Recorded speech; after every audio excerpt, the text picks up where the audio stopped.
Bonjour, nous allons vous présenter maintenant plus en détail les éco-régimes.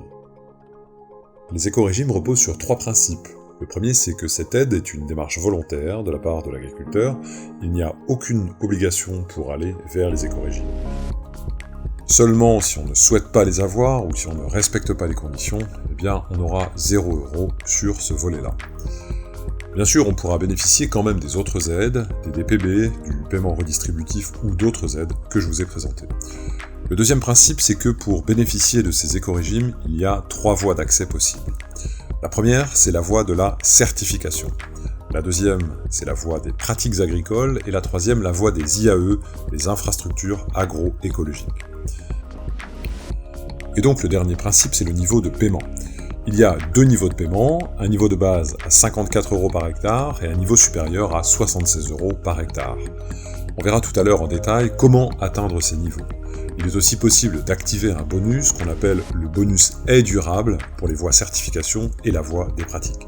Il est de l'ordre de 7 € par hectare supplémentaire. Pour la première voie d'accès aux éco-régimes, qu'on a nommée donc la voie de certification, cela concerne les exploitants qui sont soit en agriculture biologique, soit en cours de certification. Ils peuvent accéder aux éco-régimes au niveau supérieur à 76 € par hectare. Si une exploitation est engagée et certifiée en HVE, c'est-à-dire haute valeur environnementale de niveau 3, elle peut également aller sur les éco-régimes et bénéficier du niveau supérieur à 76 € par hectare. Comme nous l'avons évoqué, il est possible de cumuler ce qu'on appelle le top-up haie. Pour pouvoir le faire, il faut avoir une présence minimale de haies de 6% de la surface en terre arable.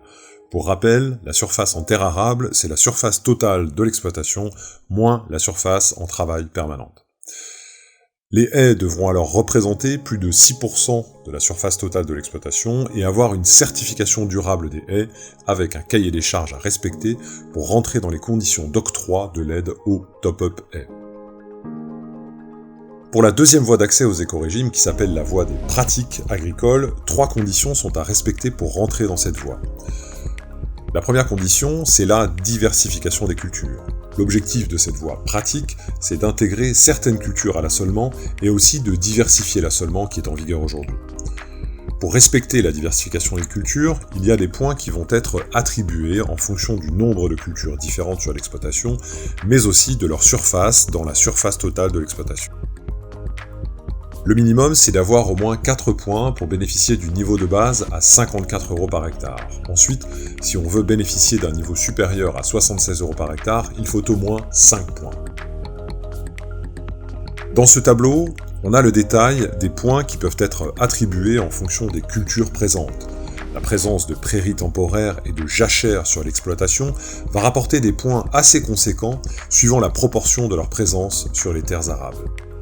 Dans la catégorie des cultures de céréales d'hiver ou des céréales de printemps, à partir du moment où ces cultures représentent plus de 10% de la surface en terre arable, elles vont rapporter 1 point. Dans la catégorie des céréales d'hiver, on va retrouver l'avoine, le triticale ou l'orge d'hiver. On retrouve également dans cette catégorie de culture les céréales de printemps, comme du blé ou de l'orge de printemps, mais aussi du maïs grain, avec une acquisition de points qui est identique aux céréales d'hiver à partir du moment où on a plus de 10% de ces cultures sur les surfaces en terres arables. On a également la catégorie des oléagineux de printemps ou d'hiver, comme pour le colza notamment.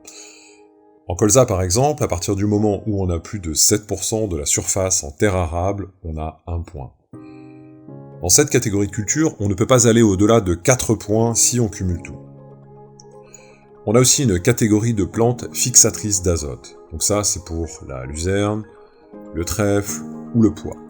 En fonction de la surface que l'on a sur l'exploitation, on peut avoir 2 ou 3 points. On a également une catégorie de prairies permanentes. En fonction de la surface, on peut avoir 1, 2 ou 3 points.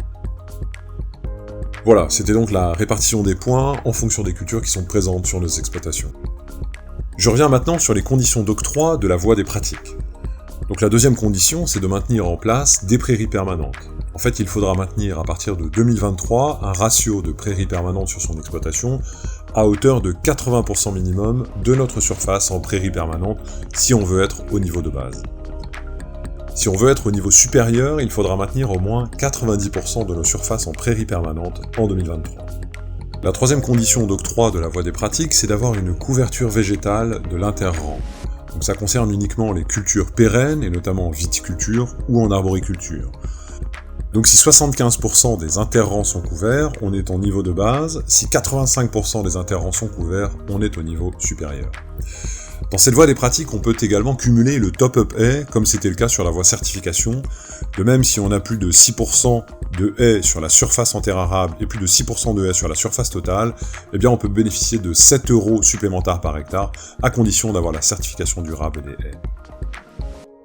Pour la dernière voie d'accès aux écorégimes, on a la voie des IAE, infrastructures agroécologiques. Donc dans ces infrastructures agroécologiques, on retrouve toutes les surfaces non productives, que sont les haies, les alignements d'arbres, les arbres isolés, les bosquets, les mares, mais aussi les jachères. Alors si tous ces éléments-là représentent plus de 7% de la surface totale, on peut aller sur les écorégimes au niveau de base. Si elles représentent plus de 10% de la surface totale, on peut accéder aux écorégimes et bénéficier d'un niveau supérieur à 76 € par hectare. Cette voie d'accès ne peut pas être cumulée par contre avec le top-up haies, puisqu'on est sur les mêmes conditions dans la voie d'accès des IAE.